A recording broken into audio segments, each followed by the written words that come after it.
Soy Alfredo Envid y soy el coordinador de una asociación que se llama Asociación de Medicinas Complementarias. Entre otras cosas, hacemos una revista desde mediados de los años 80. A principios de los 90 recibí un artículo que me mandó un enfermo suizo, firmado por el doctor Peter Duesberg. Y me quedé muy sorprendido, porque Duesberg decía sobre el SIDA todo lo contrario de lo que nos habían enseñado. Lo leí varias veces, lo traduje y lo publicamos en nuestra revista. Después de eso, tomé contacto con él, en California. Duesberg era profesor de biología molecular en la Universidad de Berkeley. Había sido el primero en hacer el mapa genético de un retrovirus y estaba considerado por el doctor Gallo como el mejor retrovirólogo de su generación. Es decir, que no era ningún bocazas. Tenía un currículum impresionante y había sido candidato incluso hasta al premio Nobel. Fue él, entre otras cosas, el que descubrió los genes del cáncer. Tenía una beca que solamente veintitantos científicos tenían en Estados Unidos. Es decir, estaba situado dentro de los veintitantos científicos de élite más importantes de Estados Unidos. Duesberg me explicó que había muchos otros y me dio los contactos. Había un grupo que se llamaba Rethinking AIDS, que se acababa de formar en ese momento, que agrupaba decenas de científicos del más alto nivel de la ciencia oficial, de la ciencia más ortodoxa, que decían que todo lo que se había dicho sobre el SIDA era falso. Así que me lo tomé en serio. No se trataba ya solamente de un artículo, sino que hicimos un monográfico entero de 400 páginas y organizamos un congreso en Barcelona. Ese congreso, que tuvo lugar en el 93, si no me equivoco, vino Duesberg, vino Harvey Bialy, que era entonces el director científico de la revista Biotechnology, una de las más importantes revistas de biotecnología profesional del mundo. Vino Alfred Hassing, que era un hombre ya retirado, inmunólogo, y además con otras dos especialidades médicas, profesor emérito de inmunología y muchos otros. Para mí quedó claro que tenían razón. Además de estos, me sorprendió también mucho que hubiera 3 premios Nobel.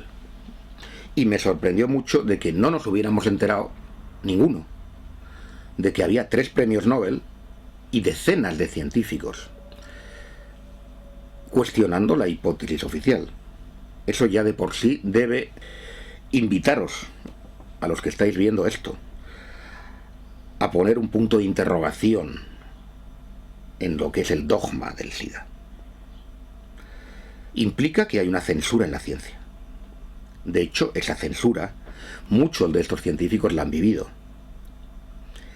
Desde que Duesberg empezó a decir esto, por ejemplo, puesto que hemos empezado a hablar de él, y se lo merece, puesto que fue el primero que tuvo el valor de enfrentarse con la ortodoxia, su beca desapareció, sus fondos de investigación desaparecieron.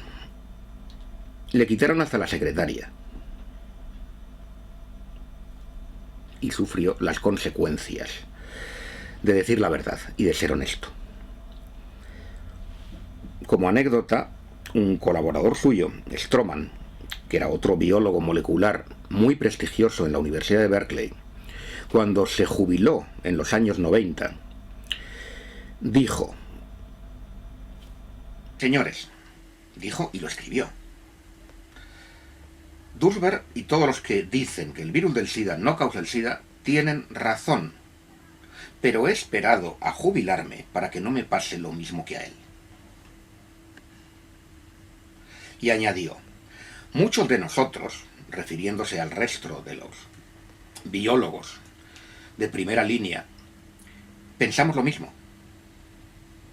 Muchos lo piensan, pero no lo van a decir. Por lo menos hasta que se jubilen. Así que esperamos que a medida que se vayan jubilando, tengamos una epidemia de disidentes.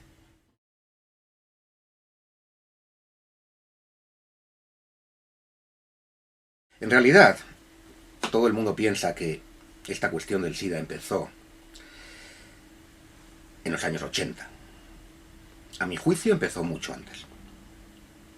Empezó con el inicio de la investigación sobre los retrovirus. El llamado virus del SIDA es un retrovirus, una familia especial de virus.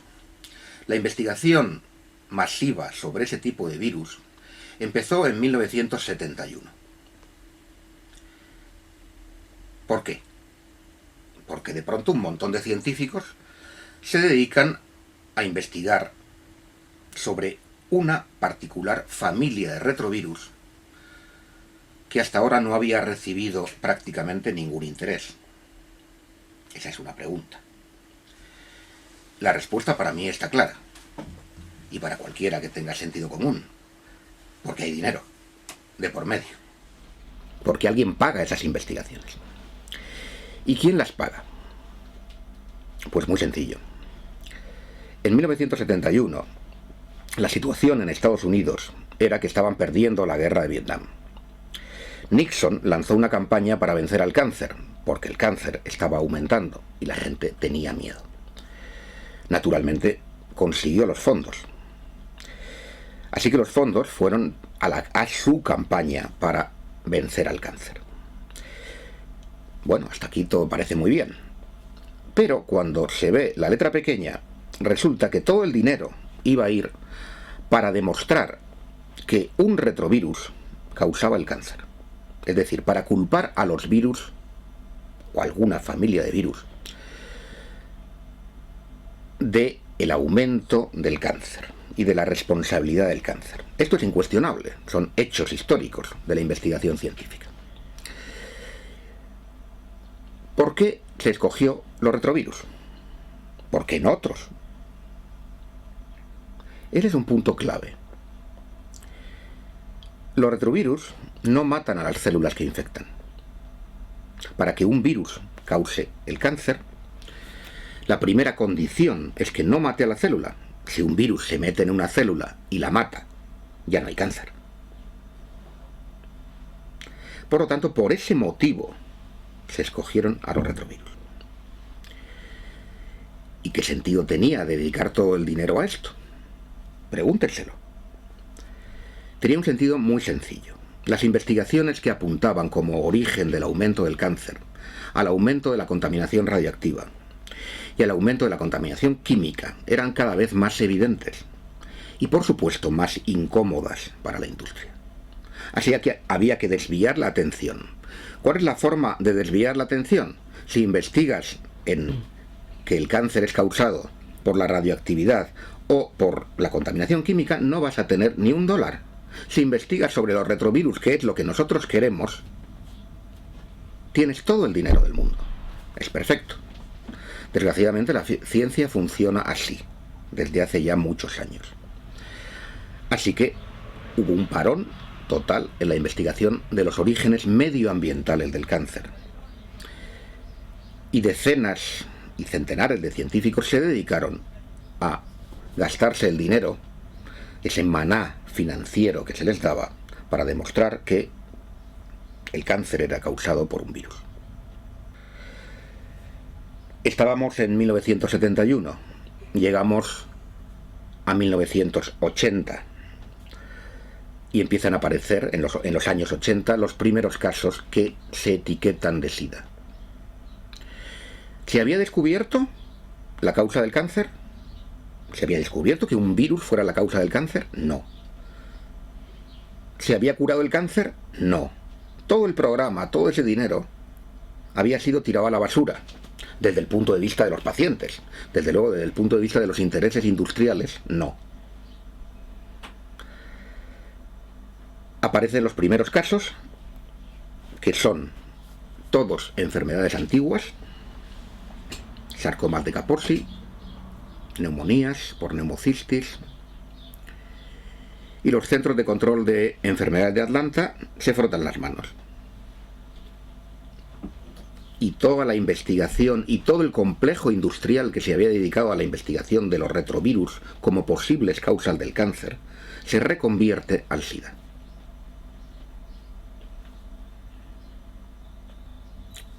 He dicho los Centros de Control de Enfermedades de Atlanta. Probablemente mucha gente no sabe qué son los Centros de Control de Enfermedades de Atlanta. Sin embargo, son unos actores importantes en todo esto.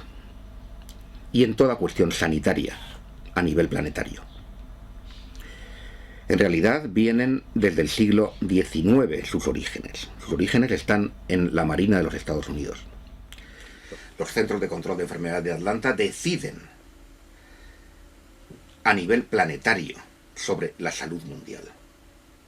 La gente piensa que es la Organización Mundial de la Salud, pero es mentira. Son ellos los que deciden.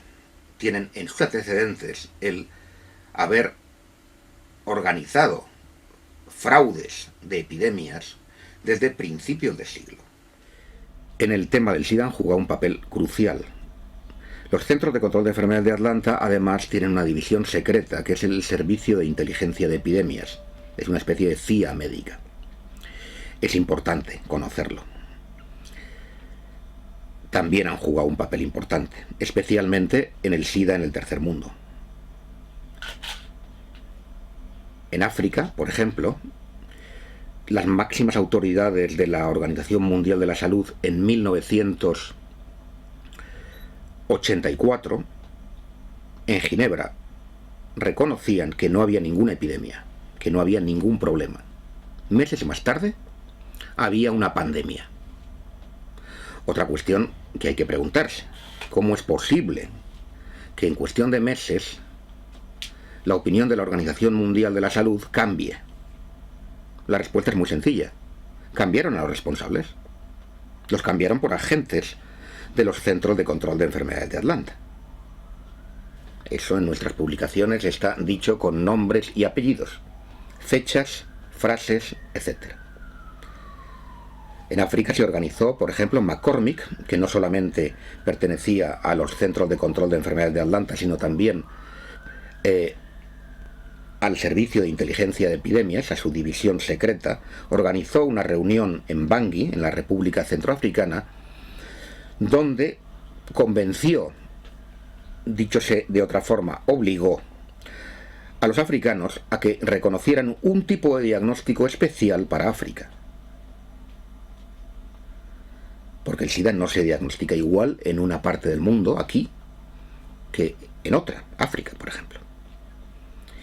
Lo cual también es un poco fuera de lo habitual. Normalmente las enfermedades tienen criterios de diagnósticos que son iguales en todo el planeta, aquí no.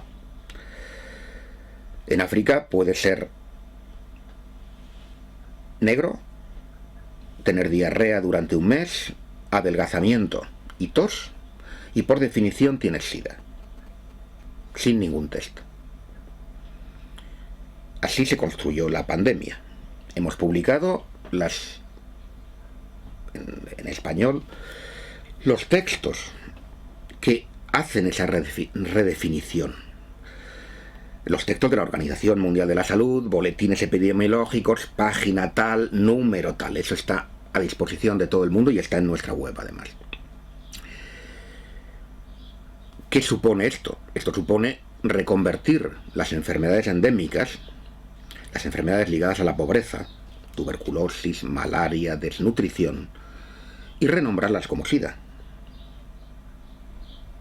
Esto ya no es solo que unos laboratorios ganen dinerito vendiendo test y vendiendo tratamiento, test que por cierto hay que resaltar siempre que no sirven, y tratamientos que son tóxicos. Hay algo más, no es solamente una cuestión de beneficios económicos, hay una política detrás más grande, y eso es importante verlo. Los Centros de Control de Enfermedades de Atlanta varias veces en la historia han inventado epidemias. Un caso especialmente notorio fue el de la gripe del cerdo en 1976. amenazaron con que una terrible epidemia se avecinaba sobre la población norteamericana y consiguieron que se vacunase a todo el mundo, concretamente a 50 millones de americanos, o casi todo el mundo. El resultado de eso fue que nunca hubo ninguna gripe del cerdo, pero sí los efectos secundarios de las vacunas. Los CDC siempre han jugado un papel importante en la definición de enfermedades. Por ejemplo, en España, donde estamos, el famoso síndrome de la colza fue decidido por los CDCs.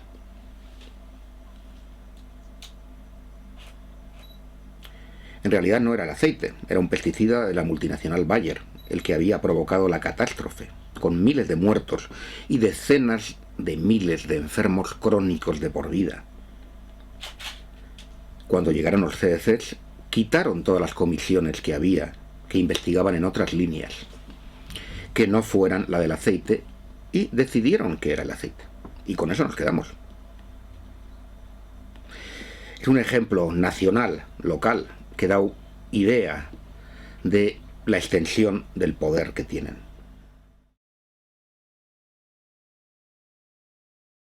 A propósito de África, probablemente hayáis oído hablar de que el presidente de Sudáfrica se negó a comprar AZT. Lo que tal vez no sepáis es quién intentó vendérselo. Fue el vicepresidente de los Estados Unidos, de la época, Al Gore. Al Gore tuvo una reunión con Becky e intentó venderle rebajado el AZT que los blancos ya no querían, porque la gente no es tonta. El AZT no dejó a nadie vivo de los que lo tomaron a las dosis iniciales. Así que es muy representativo, a mi juicio, que el presidente del país más poderoso del mundo se dedique a hacer de mercachifle de las multinacionales para vender medicamentos tóxicos que los blancos ya no quieren a los negros. Afortunadamente, Becky se informó y rechazó la oferta, lo cual le trajo bastantes problemas, por cierto.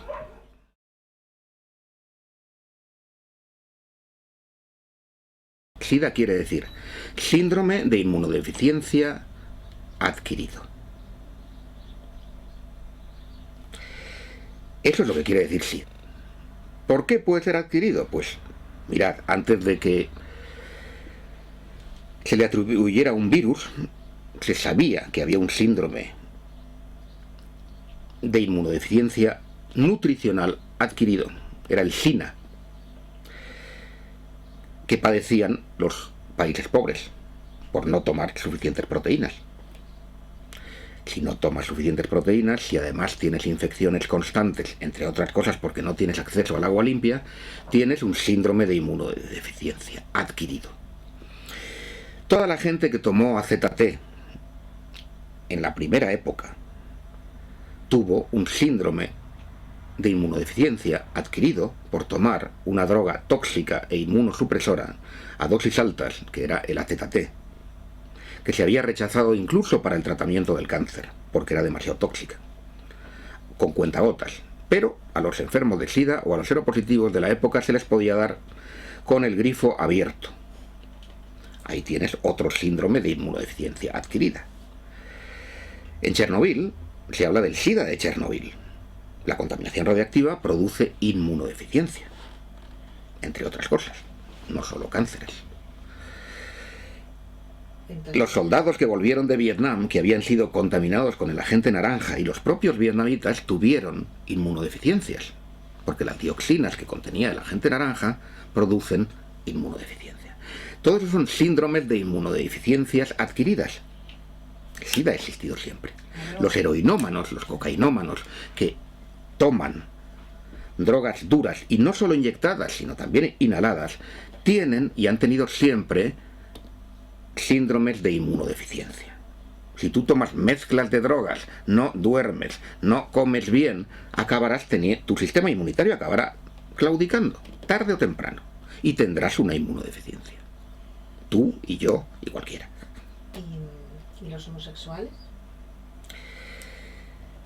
Los homosexuales es otro problema, pero está ligado con este, porque los homosexuales que tuvieron SIDA inicialmente eran los máximos consumidores de drogas, y algunas en exclusiva, por ejemplo los poppers. Y los poppers producen sarcoma de Kaposi, que fue lo que se llamó el cáncer gay, que no aparecía en mujeres, sino exclusivamente en homosexuales que tomaban ese tipo de droga que no toma otra gente normalmente. Tienes una buena prueba que de hecho no pasó desapercibido a los científicos con sentido común, y muchos inmediatamente se dieron cuenta de la relación que había entre los poppers y la epidemia de sarcoma de Kaposi que estaba habiendo. Pero les dijeron que por ahí no. La hipótesis de las drogas se bloqueó totalmente. En resumen, tú estás preguntando por qué unos, por qué otros. En África está claro. Es una forma de redefinir las enfermedades de la pobreza, que producen inmunodeficiencia, evidentemente. África es cada vez más pobre. Es expoliada de sus recursos, como sabemos, y eso hay que cubrirlo. Y además sobra gente, que ese es otro tema. En Occidente, las drogas legales e ilegales que producen inmunodeficiencia son responsables de la mayor parte de lo que se ha llamado SIDA. En resumen.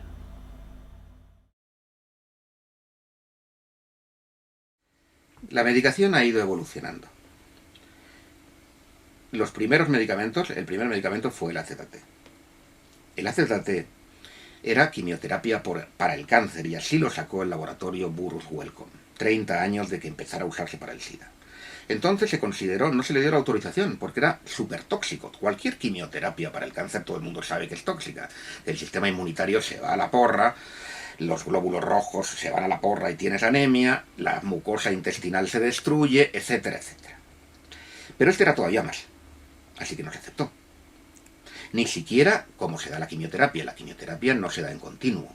Se da a dosis fraccionadas, se hacen análisis antes de cada ciclo. Aquí no. Aquí se dio, usted tómelo ya de por vida, a dosis muy altas. Y como digo, no quedó nadie. Se cargaron a todo el mundo. La medicación que se da ahora, los antirretrovirales de ese tipo, y el AZT incluso se sigue dando, pero a dosis mucho más pequeñas. Se mezclan con otros medicamentos. Pero de cualquier modo, el problema no es el tratamiento. El problema es el diagnóstico. Los primeros test que se hicieron fueron el test ELISA. El test ELISA, hay que saber que se patentó el mismo día en el que el doctor Gallo se presentó con la ministra de Sanidad ante las cámaras de televisión para decir que ya sabían qué es lo que pasaba y que era un virus el que causaba esas enfermedades. Ese mismo día descaradamente se patentó el test. El test son royalties, el dinero. El test ELISA da más de un 80% de falsos positivos. Y no lo digo yo, lo dice el New England Journal of Medicine, que es la revista más prestigiosa de medicina occidental, en un estudio hecho sobre aspirantes a la Marina de los Estados Unidos, sobre decenas de miles. Entonces decimos, bueno, habría que plantearse cómo es que seguimos pagando de nuestros bolsillos un test que da más del 80% de falsos positivos. Respuesta de los oficiales, pues porque luego, ya lo sabemos, pero luego lo confirmamos con otro, que es el Western Blot, que ese es 100% fiable. Eso es lo que os dirá Nájera, el doctor Nájera, en España, por ejemplo, lo ha dicho. Pregunta siguiente. Doctor, entonces, ¿por qué en Inglaterra está prohibido? Por no ser fiable. Los test de anticuerpos dan positivo en más de 70 circunstancias que sepamos, documentadas en la literatura científica, que van desde el haber tenido muchos embarazos hasta haber tenido hepatitis, enfermedades reumáticas como la artritis, por ejemplo, o el haber sido vacunado. Luego vinieron los test de virus. En realidad los test de virus se hicieron desde el principio. Los test convencionales de virus. Pero no se hacían sistemáticamente. ¿Por qué? Porque no se hacían test de virus igual que se hacen para la hepatitis o para otras cosas. Pues muy sencillo, porque muchas veces daban negativos, aunque la gente se estuviera muriendo. Entonces, que te estuvieras muriendo de SIDA o en estados terminales y que no tuvieras el virus, era un pequeño problema. Así que dejaron de hacerlos. Incluso renombraron los casos. Los Centros de Control de Enfermedades de Atlanta, con Anthony Fauci, de los Institutos Nacionales de la Salud, establecieron un acuerdo por el cual, si tú tenías SIDA, pero en los test de virus no había virus, ya no tenías SIDA.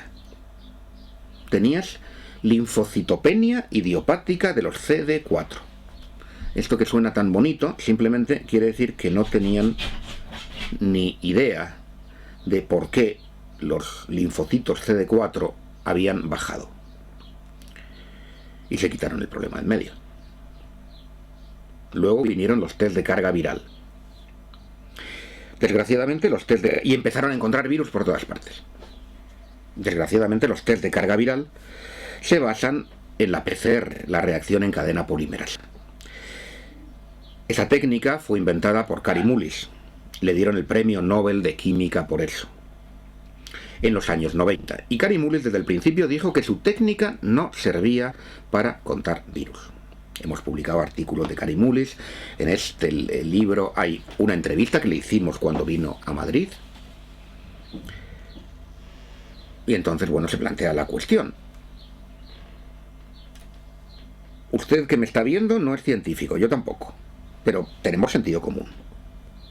¿A quién vamos a hacer caso? ¿A Kary Mullis, que inventó la técnica, que dice que no sirve para contar virus? ¿O a los que viven de vender la técnica? Pues mi humilde sentido común me dice que haga caso a Kary Mullis, que lo único que ha ganado con esto es ser insultado en los medios de comunicación, ser boicoteadas sus publicaciones y lo mismo que han ganado todos los disidentes del SIDA, recibir palos por todas partes, mientras que los otros se han hecho multimillonarios. Y esto no hay que perderlo de vista, siempre, ¿qué ganan unos, qué ganan otros? Siempre hay muchos motivos de desesperanza cuando te enfrentas con un monstruo como es el sistema que controla la información médica y la información pública. Sin embargo, yo os recomiendo entrar en internet, entrar en páginas como Rethinking AIDS. Os podéis pasar meses leyendo lo que hay en Rethinking AIDS, años, conociendo las opiniones de todos estos científicos de los que hablábamos. Esa página se actualiza regularmente. Os dará otra visión de las noticias que no vais a encontrar en la televisión, que por cierto es mejor apagarla. De por vida. Y haceros vuestros propios canales de noticias. Buscar quién documenta lo que dice y haceros vuestros propios canales. Esa es una página. Ahí tenéis las de otras asociaciones, por ejemplo, la de mi amigo, el catedrático de inmunología, Roberto Giraldo, que lo trajimos, le invitamos a venir y vino en el año 2002 para una contraconferencia que organizamos cuando se hizo la conferencia oficial del SIDA en Barcelona. De esa página, de la página de Roberto Giraldo, que tiene muchos artículos en español, podéis saltar a un montón de páginas en español. Realmente el volumen de información disidente disponible es creciente. Aunque aparentemente no se vea. Evidentemente la censura en los medios de comunicación es férrea. Hay temas que no se pueden tocar. Esto no se puede tocar. No se puede tocar, mucho peor que esto, el tema de la contaminación radiactiva de las nuevas guerras. Y lo hacen muy bien. Lo hacen muy bien, pero gracias a Internet y gracias a un trabajo que muchos disidentes están llevando a cabo mucho más inmediato de hablar con sus amigos, de organizar cosas en los barrios o pequeñas conferencias en asociaciones, se va difundiendo. Además tenemos una ventaja, y es que nosotros no tenemos nada que perder sobre ellos. Mi opinión es que cualquiera que proponga una curación del SIDA es un farsante. Y los farsantes los hay en la medicina oficial y en la medicina alternativa, desgraciadamente. Lo más importante en el tema del SIDA es anular el vudú, ayudar a que la gente pierda el miedo. Es la información. El mejor tratamiento inmunoestimulante, que los hay, va a fracasar si la persona sigue pensando que la hipótesis oficial es la única. Desgraciadamente, muchos terapeutas alternativos no cuestionan la hipótesis oficial y se limitan a dar algo que tendrá su efecto, más o menos según lo que den. Es evidente que los antioxidantes ayudan, es evidente que hay plantas que estimulan el sistema inmunitario, es evidente que la acupuntura estimula el sistema inmunitario, etcétera, etcétera. Las alternativas son múltiples y simplemente la relajación estimula el sistema inmunitario.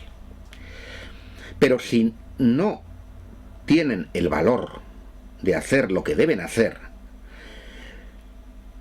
desde mi punto de vista, van a fracasar. Lo que tienen que hacer es ayudar a que la persona tenga otra información. Eso me parece el punto fundamental de cualquier terapéutica. Mi opinión es que ni siquiera hay que analizar el motivo. Lo hacemos habitualmente, de por qué una persona da seropositivo, porque cuando decimos que hay 70 circunstancias conocidas, publicadas, una lista famosa con referencias bibliográficas, la mayor parte de ellas no todas, de la literatura más oficial. Eso no quiere decir que sean todas las situaciones. Hombre, yo siempre pregunto, por ejemplo, si has tenido una hepatitis, si has tenido alguna enfermedad autoinmune, etc. Pero esa lista no es todo. Probablemente hay muchas más cosas que no sabemos. Eso no es lo importante. Lo importante no es por qué has dado seropositivo, sino que te des cuenta de que ser seropositivo no tiene nada que ver con que estés infectado con un virus asesino. Y mucho más con que estés condenado a muerte. Eso es lo importante que hay que transmitirle, a mi juicio, a los seropositivos. Y que, de nuevo, es lo mismo que a los otros. Es la información. Y que ellos mismos se hagan su opinión. Yo siempre les digo, no me hagas caso a mí, ni hagas caso al médico oficial. Hazte tu propia opinión. Hay que anular el vudú. El vudú produce miedo. Está demostrado que los linfocitos T caen en picado con el simple anuncio de la seropositividad. El simple anuncio de la seropositividad ya hace que tu sistema inmunitario baje. Y de hecho, hay trabajos de Anthony Fauci de los años 70, de los que no se habla nunca, donde se demostraba que un estrés hacía descender los linfocitos T4 concretamente, que no son el sistema inmunitario, esa es otra cuestión. No os centréis en las cifras de T4. Los T4 en inglés se llaman helpers, ayudantes, por algo. No son los directores de orquesta como lo plantean panfletos oficiales financiados con el dinero de los bancos. En resumen, la información de nuevo. Anular el miedo. Ese es el tratamiento fundamental. Yo hay mucha gente que es seropositiva que no la trato. Le enseño a relajarse, le doy otra información y me pongo a su disposición para aclararle las dudas que pueda aclararle.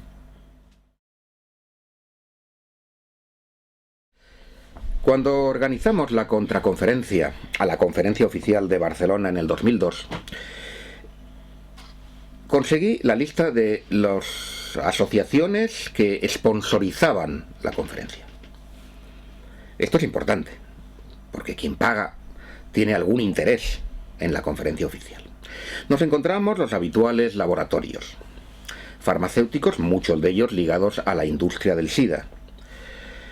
Pero también nos encontramos otras instituciones que tal vez no conozcáis. Por ejemplo, nos encontramos a los Centros de Control de Enfermedades de Atlanta. Nos encontramos a los Institutos Nacionales de la Salud americanos, el NIH. Esto también es fácilmente comprensible porque han jugado un papel muy importante en la difusión de la hipótesis oficial del SIDA y tienen directos intereses. Pero luego había otras asociaciones que aparentemente no los deberían de tener. Por ejemplo, el Population Council. Por ejemplo, USAID. Por ejemplo, el IPPF, que es la Federación Internacional de Planificación Familiar. Sale de las asociaciones de eugenesia americanas. El primer Congreso Internacional de Eugenesia se celebra en 1912 en Londres, no en Berlín, en Londres. El segundo en 1921 en Nueva York. El tercero, otra vez en Nueva York, y es presidido por el doctor Ernest Rudin, un nazi que fue uno de los artífices del genocidio nazi. La idea que mantienen es que hay una raza pura y hay que preservarla. De ahí sale la Oficina de Planificación Internacional Familiar y todas las asociaciones que luego se derivan, por ejemplo.